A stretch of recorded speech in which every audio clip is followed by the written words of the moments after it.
다음 문제. 예, 용수철 총이 있어요.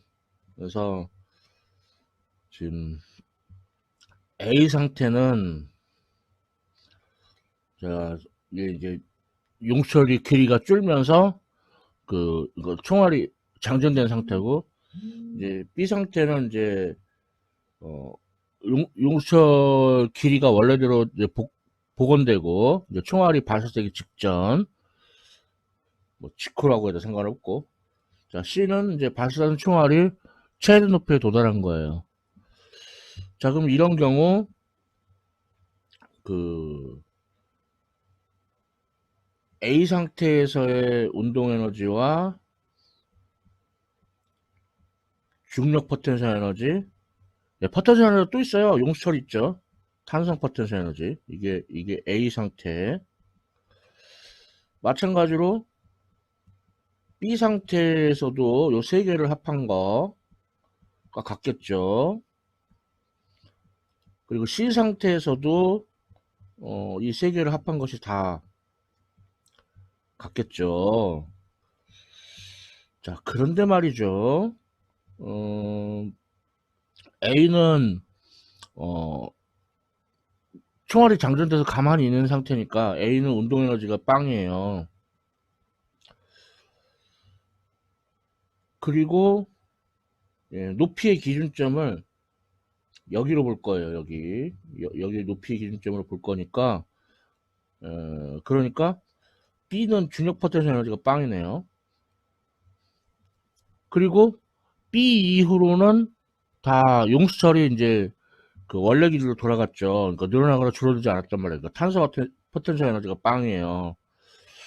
그 다음에 이제 C는 최대 높이니까 최대 높이에서 총알이 순간적으로 멈추죠. 그러니까 C에서 운동 에너지가 또 빵이에요. 0이 되는 게 너무 많죠. 그래서 이제 그래서 얘네들은 이제 어, 고쳐 쓰면, 자, A는 이제 중력 포텐셜 에너지 mg/ya, 그 다음에 탄소 포텐셜 에너지 2분의 1 k x제곱, 그 다음에 이제 B에서 이제 운동 에너지 2분의 1 m 뭐 vb의 제곱, 그 다음에 이제 C에서 중력 포텐셜 에너지가 mg yc. 자, 이럴 때 질문 A, 용수철 상수를 구하래요. 그러면 용수철 상수를 구하는데 우리가 지금 VA를 모르거든요. VA를 모르니까 어,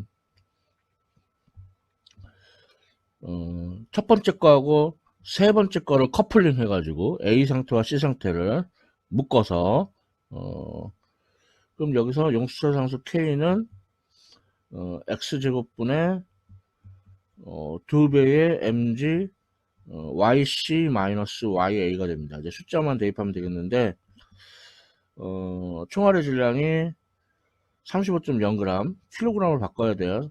곱하기 10의 마이너스 3승 킬로그램을 바꿔야 되고, yc가 그러니까 최대 높이가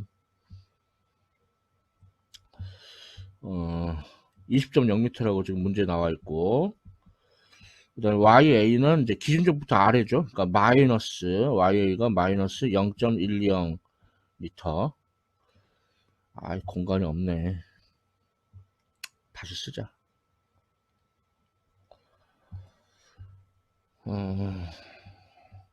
35.0 곱하기 10의 마이너스 3승 킬로그램, yc 20.0m, ya 마이너스 0.10m.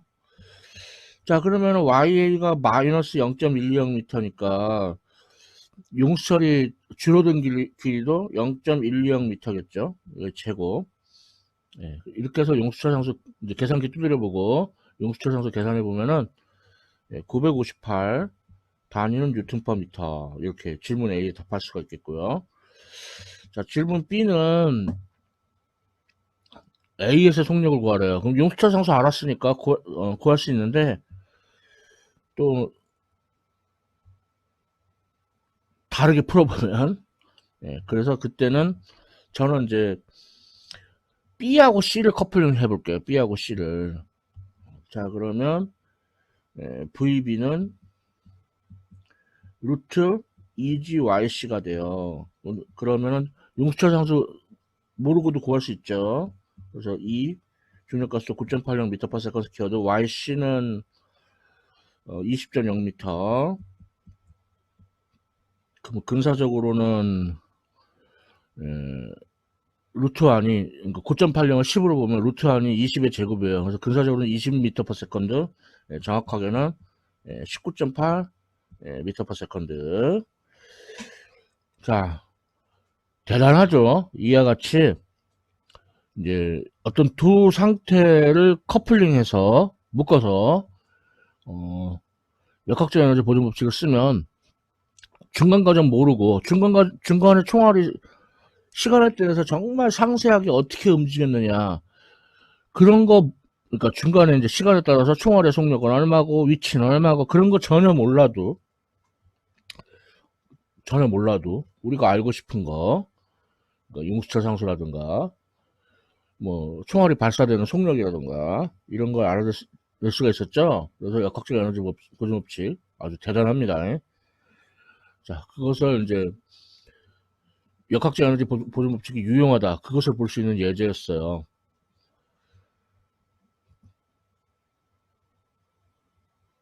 자, 다음은 운동 마찰이 포함되어 있는 상황. 운동 마찰은 비보존력이죠. 그러니까 내부 에너지의 변화가 있어야 돼요.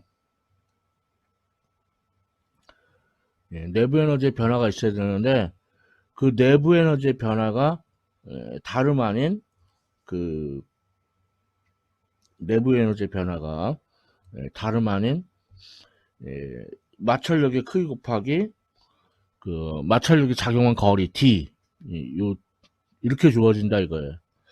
그래서 이제 1 운동 에너지 정리도 필요에 따라서는 그러니까 1 운동 에너지 정리가 그 1은 이제 1인데 이제 뭐 하여튼 여러 힘이 일을 할 수도 있죠. 마찰력 빼고. 그래서 그게 운동에너지 변화다. 이게 1 운동에너지 정리인데 마찰력이 포함되면은 역시 이제 그 마찰력 곱하기 운동 마찰력의 크기 곱하기 그 운동 마찰력이 작용한 거리 이 항이 추가가 되는 거죠. 이 항이 얘가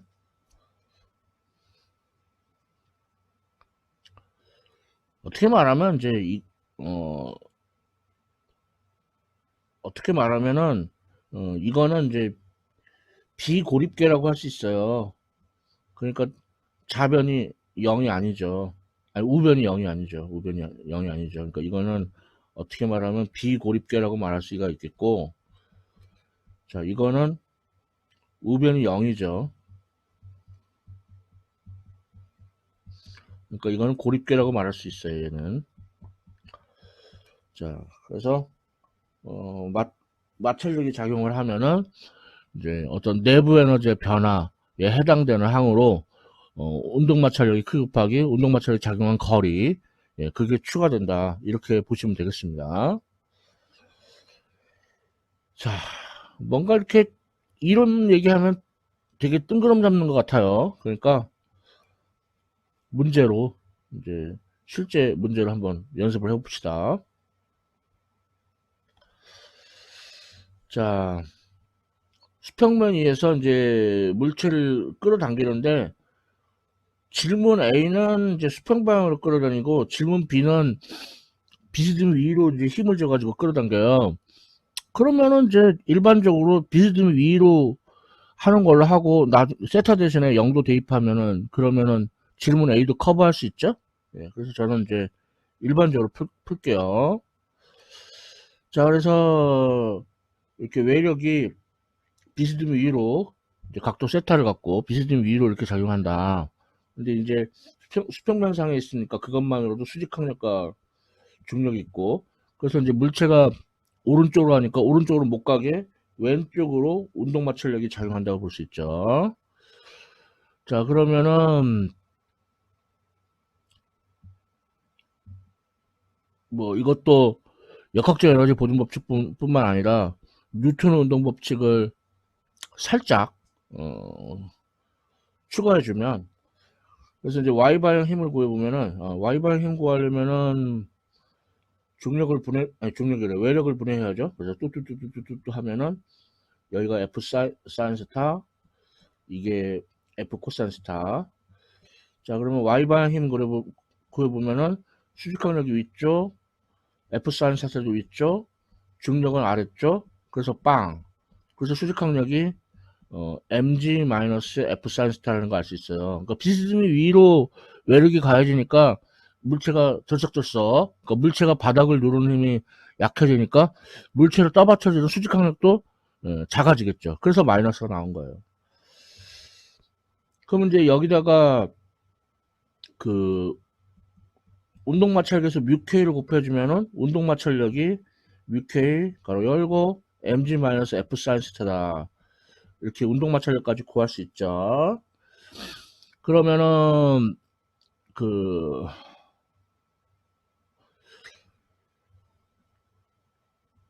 비고립계로 치면은 운동 에너지의 변화 플러스 이제 내부 에너지의 변화는 이제 마찰력 빼고, 그러니까 외력 F가 한일과 같다, 이렇게. 그러니까 비고립계면 우리가 이렇게 식을 세울 수 있다고 앞서 개념에서 이렇게 정리했었어요. 자, 그럼 운동 에너지의 변화, 나중 운동 에너지 빼기 처음 운동 에너지는 빵. 처음에 정지해 있었대요.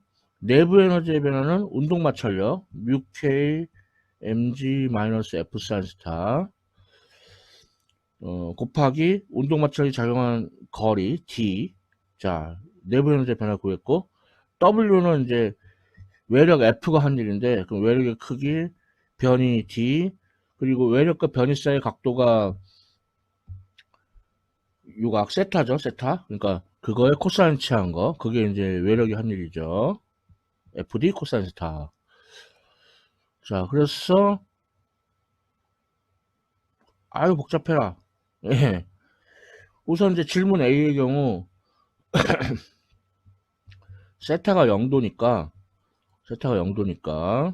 그러면은 사인 0도는 0이고 코사인 0도는 1이죠.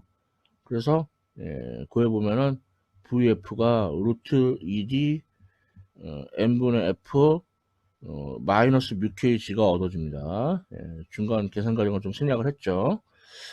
자, 그래서 여기다가 이제 그 D 대신에 3.0m, 외력이 12N, 물체 질량 6.0kg, 그 다음에 운동마찰 계수가 0.25, 균역가속도는 9.80, 이런 식으로 숫자를 대입을 해주시면은 속력이 그러니까 외력이 수평 방향으로 작용할 때 이렇게 된다. 그 속력이 이렇게 된다는 것을 구할 수가 있습니다. 자, 그럼 질문 B는 그래요. 이제 이렇게 각도를 주는데 그 비스듬히 위로 각도를 주고 이제 갈 때 최대 속력이 이루는 각도를 구하래요. 그러면은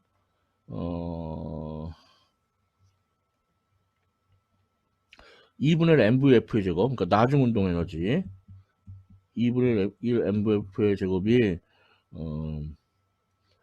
fd 코사인 세타 마이너스 뮤k 가로 열고 mg 마이너스 f 사인 세타 d 이렇게 주어지는데, 그래서 각도 세타에 따라서 속력이 변한다. 그럼 이제 속력을 세타에 대해서 미분해야 되는데, 그러면은 루트도 나오고 뭐 되게 피곤해요. 그러니까 그냥 속력의 제곱에 비례하는 그 운동 에너지, 이 나중 운동 에너지를 세타에 대해서 미분하는 게 더 편리하죠.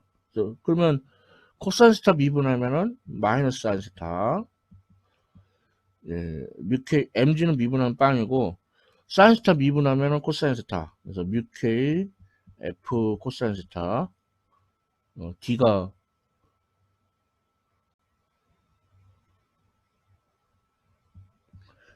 그래서 이건 0. 자, 그러면은 여기서 탄젠트 세타는 뮤K가 나와요. 그래서 각도는 운동마찰 계수에다가 탄젠트 역함수 해준 거. 그 운동마찰 계수가 질문 A에서 0.15라고 했으니까 그게 계속 유지된다면 그거에 탄젠트 역함수 해주면은 예, 약 8.5도가 나와요.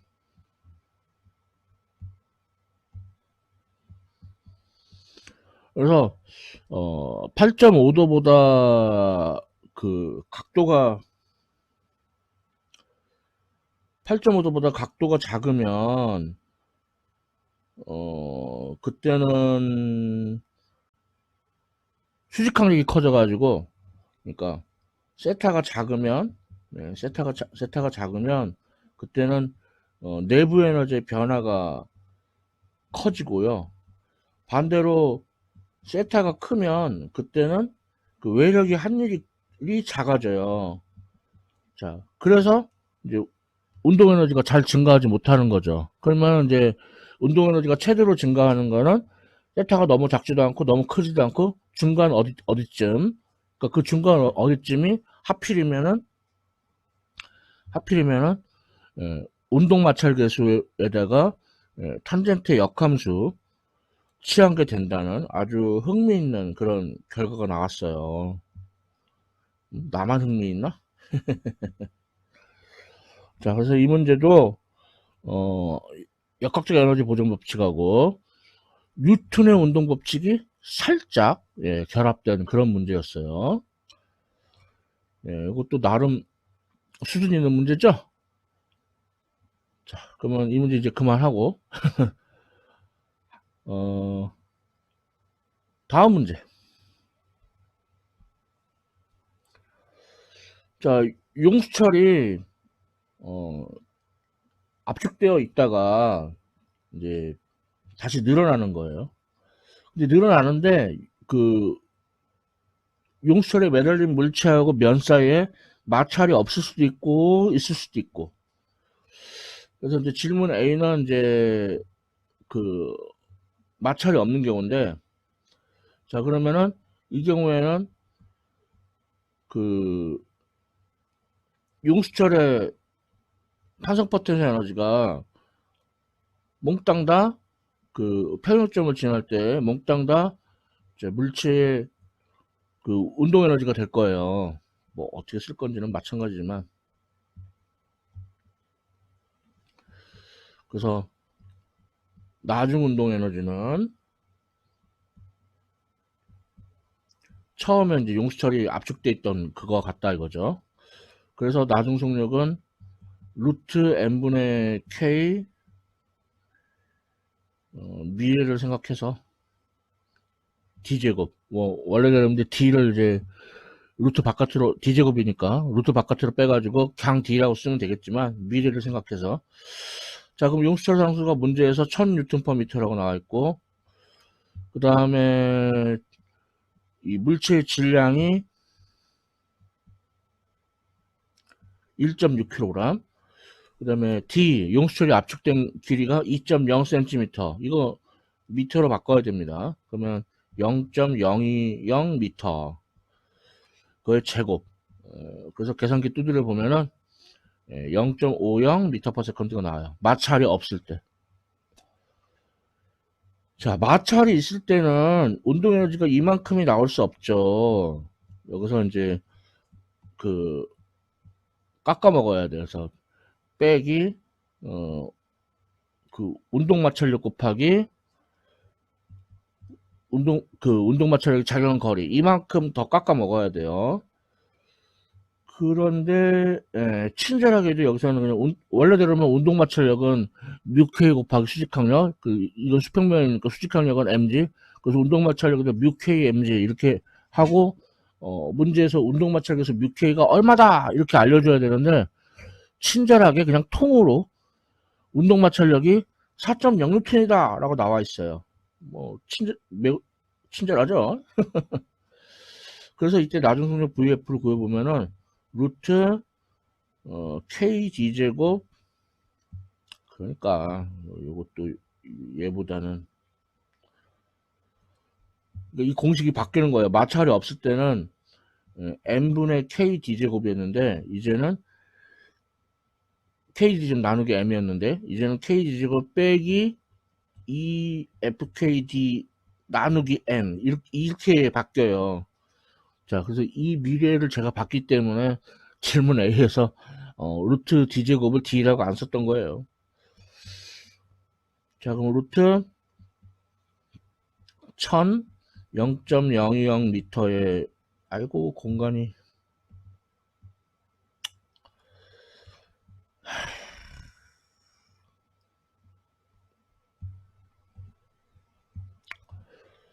그 루트 1000 0.020m의 제곱 나누기 1.6kg 마찰이 없을 때는, 근데 마찰이 있을 때는 추가로 더 빼야죠. 2배에 마찰력이 4.06N, D가 0.020m 나누기 1.6kg. 자, 그래서 계산기 두드려 보니까 0.39m/s, 그쵸? 마찰이 있으니까 마찰이 없을 때보다 속력이 더 느려졌죠.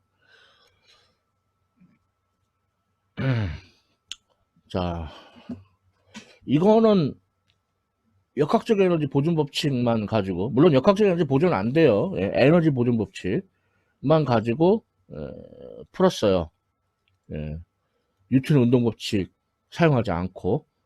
그러니까 아무래도 한결 더 쉽죠. 자, 마지막으로 한 개만 더 풉시다. 마지막이니까 좀 쉬운 걸로. 자, 자동차가 브레이크를 밟아가지고 멈췄어요. 그럼, 사실 이런 거 이제 일정한 마찰력이 작용한다고 보고 등가속도 운동으로 이제, 풀었었는데, 자, 이번에는 에너지의 관점에서, 그러면 운동 에너지 플러스 내부 에너지의 변화는 이 경우에는 마찰력만 작용해요. 그러니까 이거는 빵, 고립계로 볼 수 있어요. 자, 그럼 운동 에너지의 변화, 나중 운동에, 아이고, 나중에 멈추지. 나중 운동 에너지가 빵이에요. 착각을. 지금까지 자꾸, 처음 운동 에너지가 빵인 문제들을 자꾸 풀다 보니까 착각을 했어요. 나중 운동 에너지가 빵. 자, 처음 운동 에너지가 2분의 1 mvi의 제곱, 운동 에너지 변화 구했고요. 내부 에너지 변화는, 운동 마찰력. 그래서, 뮤K 수직항력 N, 수평면이니까 수직항력이 MG와 같죠. 그래서 뮤K MG, 이게 운동 마찰력. 거기다가 이제, 델타 X만큼 가서, 델타 X가 이 운동 마찰력이 작용거리라고 합시다. 자, 이거는 빵. 그럼 여기서 델타 X 구해보면은 MM 지어져가지고, 2뮤K 지분의 VI의 제곱이 얻어져요. 그래서 이제 일정한 마찰력이 작용할 때 등가속도 운동으로 보고 푼 것과 같은 동일한 결과가 얻어집니다. 자, 그래서 우리가 여기서 뭘 할 수 있습니까? 자, 이걸 이제 우리가 제동거리라고 하는데, 멈출 때까지 자동차가 간 거리. 처음 속력의 제곱에 비례하는 걸 알 수 있죠. 그래서 만약에 처음 속력이 2배가 됐다. 그러면 제동거리는 이제 2의 제곱 4배가 된다 라는 걸 알 수가 있죠. 그래서 지금 처음 속력이 V일 때 D만큼 가서 멈췄다면 처음 속력이 2V가 되면은 4D만큼 4배 더 가서 멈추겠죠. 네. 마지막 문제라 좀 마지막으로 좀 쉽게 좀 훈훈하게 풀어봤습니다.